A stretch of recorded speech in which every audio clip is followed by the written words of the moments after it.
Hello दोस्तों, स्वागत है आप सभी का आज की इस क्लास में। इस क्लासेस के अंदर हम सीखेंगे स्टॉक्स आइटम को इंपोर्ट करना। इससे पहले वाले क्लासेस में हमने यहाँ पर आप देख सकते हैं, इससे पहले वाले क्लासेस में हमने stock group, stock category, unit और गोडाउन, ठीक है, इन सभी को इंपोर्ट करना सीख लिया था। ठीक है, और मैंने इंपोर्ट करना और मैपिंग करना सब कुछ अच्छे से सिखा दिया था। लेकिन इस क्लासेस के अंदर हम सीखेंगे स्टॉक्स आइटम को इंपोर्ट करना। जितने भी हमने यहाँ पर, जैसे कि स्टॉक्स ग्रुप को हमने इंपोर्ट किया था, स्टॉक कैटेगरी को हमने इंपोर्ट किया था, गोडाउन को हमने इंपोर्ट किया था, तो ये सब आपको इंपोर्ट कर लेना है। उसके बाद में ही आप स्टॉक्स आइटम को इंपोर्ट कीजिएगा। ठीक है, सो इसके लिए हम क्या करेंगे, हमें सबसे पहले स्टॉक्स आइटम को यहाँ पर मैपिंग करना पड़ेगा। तो इसका भी हम मैपिंग करेंगे। हमने इससे पहले मैपिंग किया था, ठीक है, हालांकि हमने स्टॉक आइटम को मैपिंग नहीं किया था। तो अब हम यहाँ पर स्टॉक आइटम को मैपिंग करना सीखेंगे। तो इसके लिए हम क्या करेंगे, सीधे इंपोर्ट पर क्लिक करेंगे। उसके बाद में हमें यहाँ पर मैनेज पे आ जाना है। मैनेज पे आके मैपिंग टेम्पलेट पर क्लिक कर लेना है।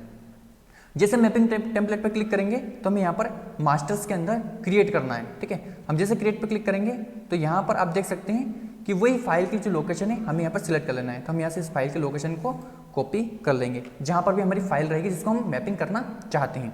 ठीक है, सो यहाँ पर हमने इसको कॉपी कर लिया। हम यहाँ पर स्पेसिफाई डिटेल हेयर पर क्लिक करके या फिर स्पेसिफाई पाथ पर क्लिक करके हम सीधा यहाँ पर इसको पेस्ट कर देंगे।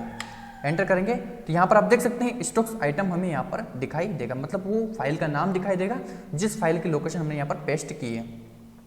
एंटर करेंगे, उसके बाद में आप देख सकते हैं कि जो वर्कशीट है, वर्कशीट कौन सी है, तो हम यहाँ पर वो उस वर्कशीट का नाम दे देंगे। तो हमारी जो वर्कशीट है वो स्टॉक्स आइटम के नाम से ही है। ठीक है, हम इसी वर्कशीट के अंदर के जो डेटा है इसको मैपिंग करेंगे। तो हमने वर्कशीट का नाम दे दिया स्टॉक आइटम। एंटर करेंगे। अब यहाँ पर आप जो स्टॉक्स आइटम क्या करते हैं, स्टॉक्स आइटम का जो नाम है हम यहाँ पर दे देते हैं स्टॉक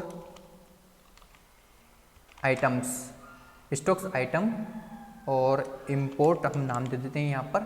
ठीक है, तो हमने स्टॉक आइटम इंपोर्ट यहाँ पर नाम दे दिया। अब ये जो नाम है यह टेम्पलेट्स का नाम है, राइट, यहाँ पे ध्यान रखिएगा, हम जो नाम दे रहे हैं यह टेम्पलेट का नाम है। तो हम यहाँ पर एंटर कर लेते हैं। अब हम क्या इंपोर्ट करना चाहते हैं वो हमें यहाँ पर बताना पड़ेगा। ठीक है, तो हम करना चाहते हैं यहाँ पर इन्वेंट्री के अंदर स्टॉक्स आइटम। ठीक है, तो स्टॉक आइटम को हम इंपोर्ट करना चाहते हैं, हमने सिलेक्ट कर लिया। अब यहाँ पर आप देख सकते हैं स्टॉक आइटम को हम इंपोर्ट करेंगे।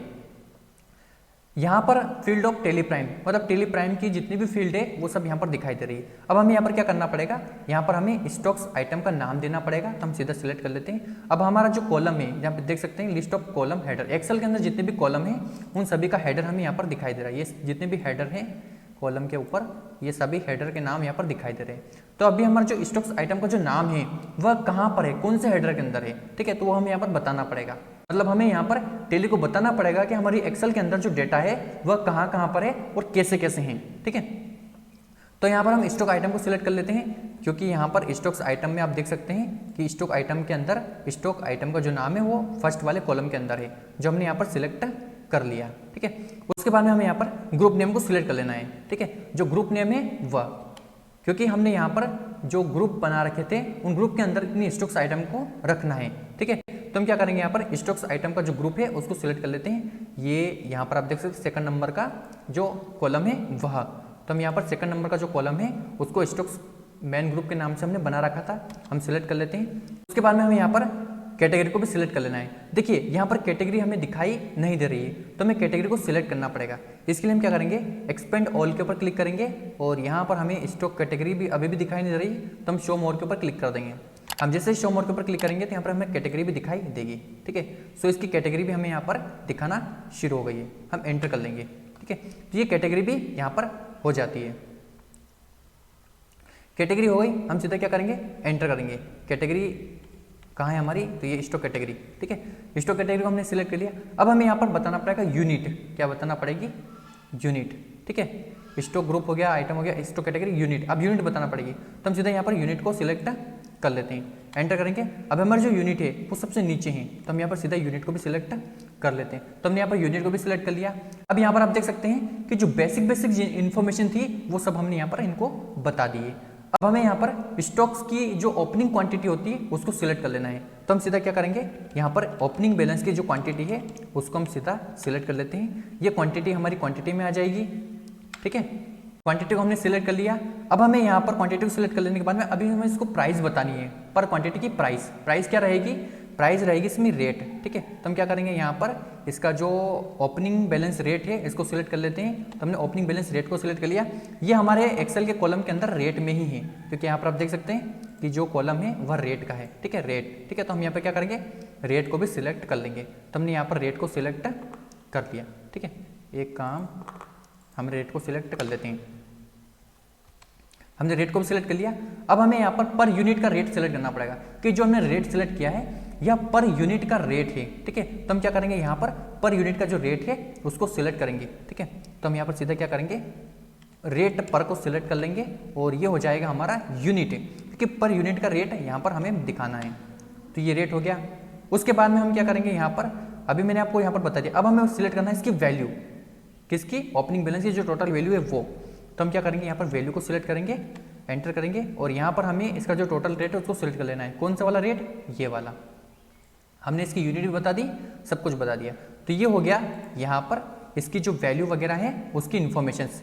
अब हमें यहाँ पर अलोकेशंस डिटेल्स को बताना है। जो अलोकेशंस डिटेल होती है उसको हमें यहाँ पर क्लियरली बताना है। तो हम क्या करेंगे, यहाँ पर अलोकेशंस के लिए हम सीधा क्या करेंगे, गोडाउन को सिलेक्ट कर लेंगे सबसे पहले। तो हम क्या करेंगे, यहाँ पर आप देख सकते हैं आइटम्स अलोकेशंस डिटेल्स दिखाई दे रही है। आइटम अलोकेशंस गोडाउन को सिलेक्ट कर लेना है, ठीक है। उसके बाद में हमें यहाँ पर गोडाउन को सिलेक्ट कर लेना है। तो ये गोडाउन भी हो गया, ये भी हमने यहाँ पर कंप्लीट कर लिया। अब उसके बाद में हम क्या करेंगे, यहाँ पर उसके बाद में हमें क्वांटिटी को सिलेक्ट कर लेना है, क्योंकि गोडाउन के बाद में सीधी क्वांटिटी आती है अलोकेशंस के अंदर, मैं आपको बता दूंगा, ठीक है। तो यहाँ पर आप देख सकते हैं हम सीधे क्वांटिटी को भी सिलेक्ट कर लेते हैं, अलोकेशन डिटेल्स फॉर क्वांटिटी, ये हो गया। अब इसमें हमें सीधे क्वांटिटी को सिलेक्ट कर लेना है। यहाँ से भी हमने सीधे क्वांटिटी को भी सिलेक्ट कर लिया और उसके बाद में हमने क्वांटिटी को सिलेक्ट कर लिया। अब हमें पर क्वांटिटी का जो रेट है वो अभी बताना होगा, ठीक है। तो हम क्या करेंगे उसमें, उसके बाद में हमें यहाँ पर रेट को भी सिलेक्ट कर लेना है। तो हमने यहाँ पर रेट को सिलेक्ट कर लिया, ठीक है। अब रेट हमारा क्या रहेगा, रेट के अंदर रहेगा, ठीक है। उसके बाद में अलोकेशन डिटेल्स के अंदर फिर से हमें क्या करना है, यहाँ पर अमाउंट को सिलेक्ट कर लेना है। अमाउंट यानी कि जो रेट है उसका जो टोटल है वो। अब रेट पर क्वांटिटी का रेट हमें देना पड़ेगा, मतलब यूनिट को सिलेक्ट करना पड़ेगा, ठीक है। तो हमने रेट को सिलेक्ट कर लिया, यहाँ से हम यूनिट को भी सिलेक्ट कर लेते हैं। पर यूनिट का प्राइस जो है वो यहाँ पर रहेगा। अब हमें टोटल अमाउंट को सिलेक्ट कर लेना है। तो हम सीधा क्या करेंगे, अमाउंट को सिलेक्ट करेंगे और यहाँ पर हम टोटल वैल्यू को भी सिलेक्ट कर लेंगे। सो यहाँ पर आप देख सकते हैं ये जितनी भी हमने इन्फॉर्मेशन यहाँ पर दी है ये सभी अलोकेशंस डिटेल्स के लिए हैं। गोडाउन, उसके बाद में quantity, rate, per unit rate जो भी है वो, और अमाउंट। उसके बाद में हम एंड ऑफ लिस्ट करेंगे और इसे एक्सेप्ट कर लेंगे। तो ये एक टेम्पलेट हमारा सेव हो जाएगा। तो हमने इस टेम्पलेट को यहाँ पर सेव कर लिया है, ठीक है। अब हम सीधा क्या करेंगे, यहाँ पर अब इनपुट करेंगे, ठीक है। तो यहाँ पर मैं एक बार आपको दिखा भी देता हूँ चार्ट ऑफ अकाउंट्स पे आकर, और स्टॉक्स आइटम में आप देख सकते हैं यहाँ पर अभी हमारा एक भी स्टॉक्स आइटम यहाँ पर नहीं है। जो हमने ग्रुप इंपोर्ट किया था वो ग्रुप हमें यहाँ पर दिखाई दे रहा है। हम यहाँ पर क्लिक करेंगे स्टॉक्स आइटम व्यू के ऊपर, तो यहाँ पर आप देख सकते हैं एक भी स्टॉक्स आइटम यहाँ पर दिखाई नहीं दे रहा है। तो हम सीधा इंपोर्ट पर क्लिक करेंगे। उसके बाद में हमें मास्टर पर क्लिक कर लेना है और यहाँ पर हमें उस फाइल की लोकेशन को पेस्ट कर देना है जहाँ पर हमारा जो डेटा है, जो एक्सेल शीट है वो है। अब तो मैं इसको कॉपी कर लेता हूँ और सीधा यहाँ पर एंटर करता हूँ, स्पेसिफाई पाथ के ऊपर क्लिक करके और यहाँ पर उसको पेस्ट कर देता हूँ। एंटर करूँगा, हमारी जो फाइल है उसका नाम यहाँ पर आ गया है। हम यहाँ पर उसका नाम सेलेक्ट कर लेते हैं स्टॉक्स आइटम्स के नाम से, एंटर करेंगे। अब हमने जो यहाँ पर हम जो इंपोर्ट करने वाले हैं वर्कशीट वो कौन सी है, तो वो स्टॉक्स आइटम के नाम से ही है, ठीक है। तो स्टॉक्स आइटम की हमने जो वर्कशीट है उसको सिलेक्ट कर लिया। वर्कशीट कौन सी, मैंने आपको बताई थी ये वाली, ये वर्कशीट होती है, ठीक है। तो ये हमने यहाँ पर सिलेक्ट कर ली है। अब हमने जो टेम्पलेट बनाया है वो टेम्पलेट क्या नाम से था, वो टेम्पलेट था स्टॉक्स आइटम इंपोर्ट के नाम से। तो हम यहाँ पर उस टेम्पलेट को सिलेक्ट कर लेंगे। उसके बाद में अब ये जितने भी डुप्लीकेट एंट्रीज है उन सबको हम इग्नोर करने वाले हैं। एंटर करेंगे। यहाँ पर आप देख सकते टोटल कितने यहाँ पर इंपोर्ट होने वाले हैं, तो 15 यहाँ पर स्टॉक्स आइटम इंपोर्ट होने वाले हैं। हम इन सभी को इंपोर्ट पर क्लिक कर देंगे। तो यहाँ पर आप देख सकते हैं इंपोर्ट सक्सेसफुली की यहाँ पर विंडो आ चुकी है। तो यहाँ पर आप देख सकते हैं कि सभी के सभी जितने भी स्टॉक्स आइटम है ये सभी यहाँ पर इंपोर्ट हो जाएंगे।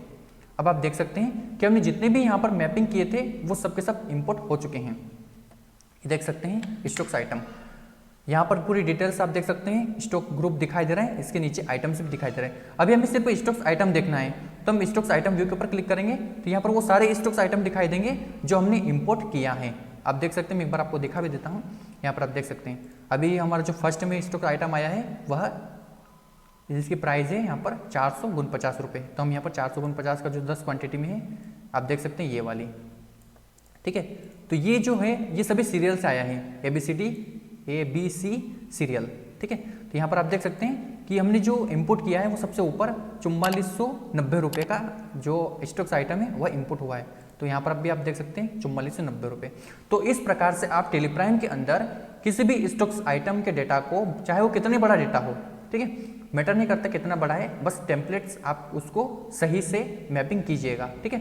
तो इस प्रकार से आप एक्सेल के किसी भी डेटा को मैपिंग करके टेलीप्राइम के अंदर इंपोर्ट कर सकते हैं। सो मैंने आज के इस वीडियो में आपको बताया है कि कैसे आप स्टॉक्स आइटम को टेलीप्राइम के अंदर मैपिंग करके इंपोर्ट करेंगे। सो मुझे उम्मीद है कि आपने बहुत अच्छे से इसको सीखा होगा, ठीक है। यदि आपको किसी भी प्रकार का कोई डाउट है तो मुझे कमेंट बॉक्स में जरूर बताएं। अगर मैपिंग करने में मिस्टेक हो रही है तो कमेंट बॉक्स में जरूर बताएं, ठीक है। और हमारे टेलीग्राम को भी आप ज्वाइन कर लीजिएगा, ठीक है। वहाँ पे भी कुछ अपडेट्स आपको मिलती रहेगी, ठीक है। सो आज की वीडियो में बस इतना ही। मिलते हैं एक और शानदार वीडियो में। इस वीडियो को देखने के लिए आप सभी का धन्यवाद।